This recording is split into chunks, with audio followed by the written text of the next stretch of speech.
Hey there, you guys. Welcome back. Today we're going to be planting up some Amaryllis bulbs. I know I'm a little late to the party. I do this annually, but usually I do this in about November. And yeah, so I get blooms around Christmas. These guys are more Christmas bulbs, or that's when you see them readily available. But really, they're anytime flower. They're a beautiful flower. So I'm planting mine up now. I have, I don't know, 12 bulbs. They've just been sitting there. I don't think I had enough space upstairs. I don't know why I wasn't planting them up. I got sidetracked. Shiny things, you know, whatever. It is what it is. These bulbs will be just fine in storage. I want to plant them up now. Like I said, I'm going to plant them in succession. I have 12 here. I think it's 12. So I'm going to plant 3 of them now. I'll plant 3 of them next week, 3 of them the week after, and then 3 over the next month. I will plant all 12. That way, hopefully it will spread out the bloom time a little bit so that I'll have lots of flowers going over the next couple of weeks, or I guess next couple of months. And yeah, maybe they'll bloom, maybe they won't, but whatever, it'll start them into growth mode.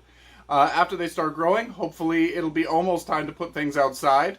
Fingers crossed. I'm covered in snow right now, but spring is on the way. So anyway, I'm getting sidetracked. Mentally, I'm a little cloudy, so who isn't? It's early morning. So yeah, we'll plant these up. I want to get them a head start so that I can put them outside at some point in the springtime, and then I usually put them behind the shed. They get lots of light back there, lots of light, and they grow much better outside than they do inside. Inside, they tend to stretch. I don't have a lot of great windows. They get floppy and then they fall down, and it's just they're not very attractive plants. But outside, they're sturdy, they're strong, and they're very robust. They're beautiful outside. So yeah, if you live in a tropical area, full sun probably isn't best, but or a warmer climate where the sun is hotter. Full sun probably isn't best. You might want to do like a filtered light or just like a dappled shade kind of thing. But experiment with it. If they burn, move them into a shadier spot. They'll regrow a new leaf. So anyway, let's get to it. First off, let's look at all these bulbs that I have here. I'm going to pick 3. None of them have any flowers that are starting to be produced. That's usually my number 1 thing to look for. And number 2 is if they're already starting to produce leaves. I might as well pot those ones up. But nothing seems to be happening right now, but I'll show you what's going on. Okay, so as you can see here, I don't think you can see all of them off on camera.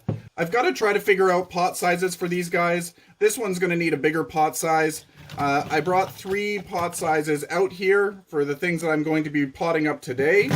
But this guy I'm not going to pot up just yet. There's no flower spikes being produced, so I don't care. That one can be a later one.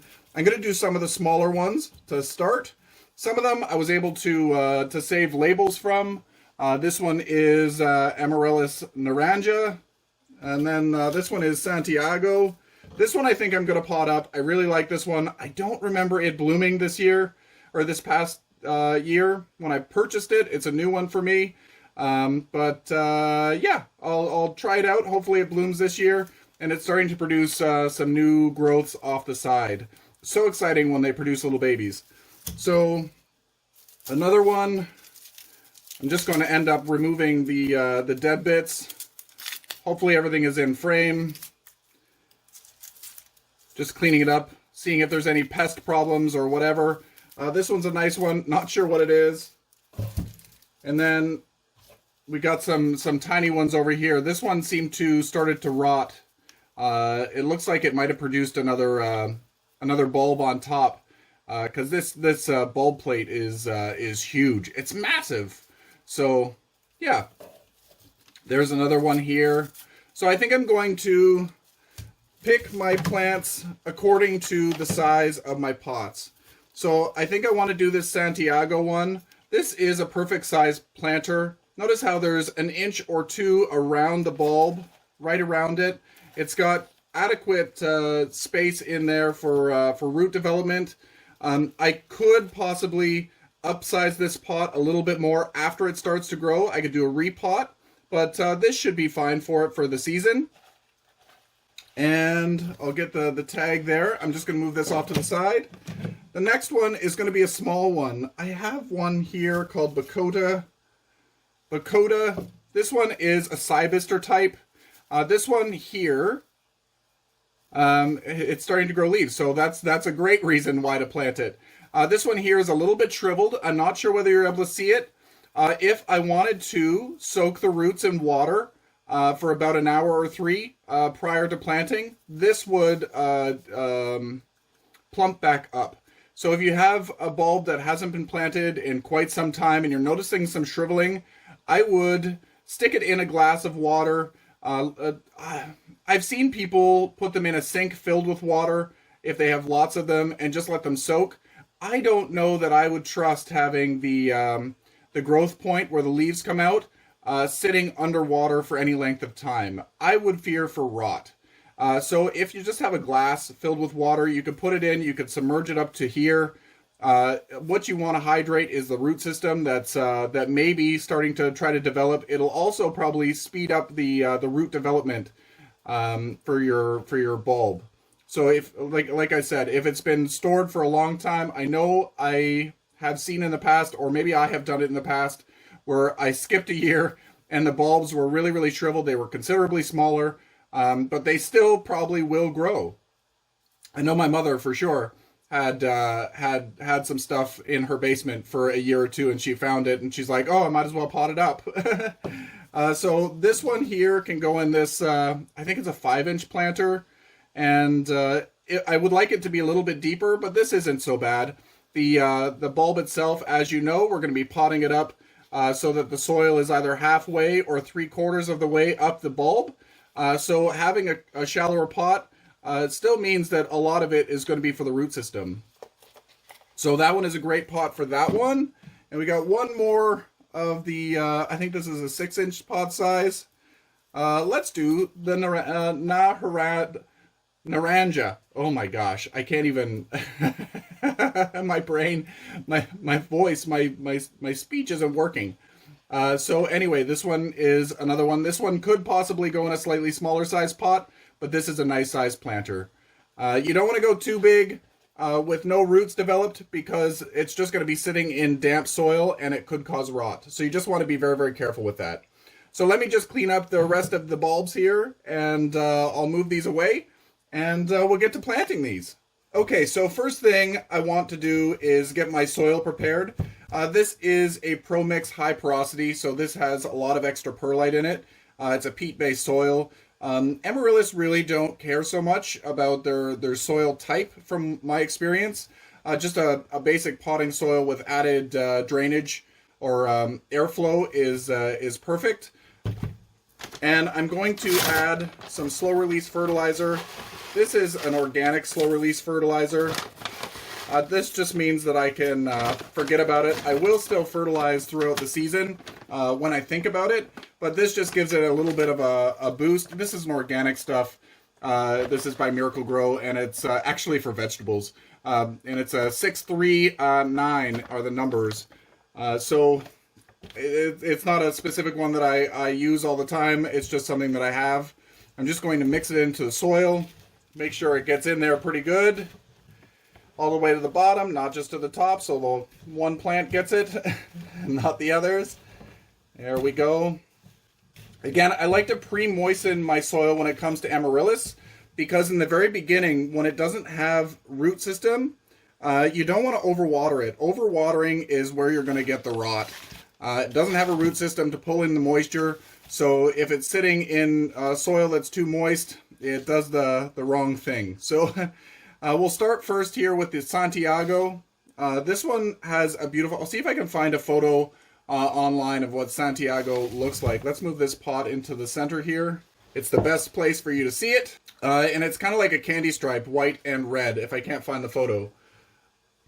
And I'm just going to take a few handfuls of my soil. I might need to refill this if I need more later. Because these sit really, really high, I don't need to worry about filling it too far, because this is basically just going to rest on top of the soil. So I'm going to make a little divot in the pot so that this can fit in.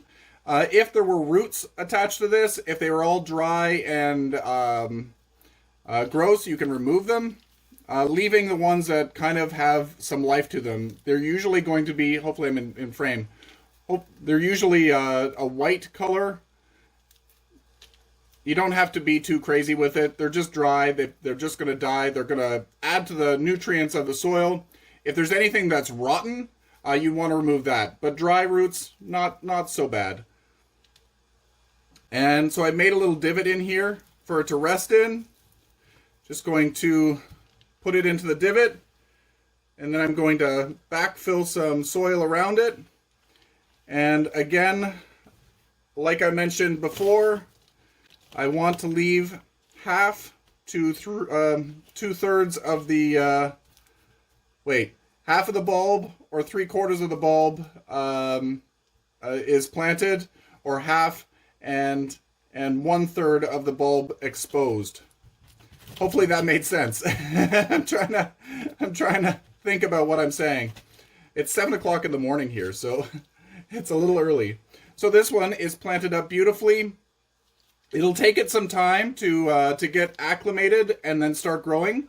I'm going to put this, it's not necessary for it to go into any sun at the moment. Just the moisture alone is going to help it produce some growth. Hopefully it will produce the flower. And if it does produce a flower, that should come first before leaves. But it is possible to get a few leaves to start to grow, and then they get maybe 4 or 5 inches tall, and then a flower starts to come out. So just every plant is different. Every bulb, every year is different as well. If it did one thing this last year, it might not do the same thing this year. So yeah, we'll move on to the next plant. It'll be necessary. I will have it in some light, but I'm not going to be stressed out about giving it a full spot in amazing full sun exposure in the house. They're just going to be in a well-lit spot. If you've got a lot of husks around your dried bits around your bulb, feel free to remove those. It's okay if you don't, but I like to. It gets rid of any spots that bugs might hide. You don't need to get rid of all of it, just some. That looks pretty good. Now let's get some soil for this pot. There we go. And when repotting or watering these guys, I wait for them to dry out almost completely, and then I will water them thoroughly again. Wait for them to dry out completely, thoroughly water them again, and the process continues until I start to see active leaf growth. So you don't need to water it thoroughly when it's only in flower, only when the leaves are being produced, because that means that a root system is being produced and it could take up water. When it's actively growing, I like to keep them evenly moist at all times. Not soaking wet, just moist. Again, if they're sitting in water, it can cause rot. But evenly moist is the way to be once active growth starts. And I've added, like you have seen, I added some slow release fertilizer on this. So it's not necessary to go crazy with the fertilizer. I can feed throughout the season, the growing season, if I want to, but this should be fine. Let's see if there's any husks here I can take off. There's not a lot that's easily peeling, so I'm just going to leave this one as it is. This one has some nice little roots going on. So this one I'm going to plant up a little bit differently, because I want to have these guys growing into the soil rather than just sitting on top of the soil. So I'm going to fill this one up maybe halfway with some soil, and then I'm going to place the roots in there a little bit. I'm holding the bulb up so that the roots are going down a little bit. They're dangling, and I'm just going to fill with soil around the bulb, lifting it up a little bit, filling with soil around, poking it in, trying to get the bulb in the center of the pot. Sometimes it's harder than it is. It's harder than it seems when you're moving things around. There we go. It's looking beautiful. There we go. And again, we're leaving at least half of the bulb exposed. This one used to be a mangrove lavender. Oh, the Mongave lavender lady. I haven't had it in this pot in ages. Let's remove this so somebody doesn't get confused. And by somebody, I mean me. What do you mean this is a lavender lady Amaryllis or Hippiastrum? So there they are. These guys are all nicely potted up. Since they had tags, I'm going to be leaving the tags with them.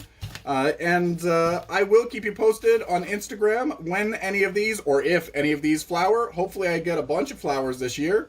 And yeah, stay tuned for more updates. And until next time, you guys, happy growing.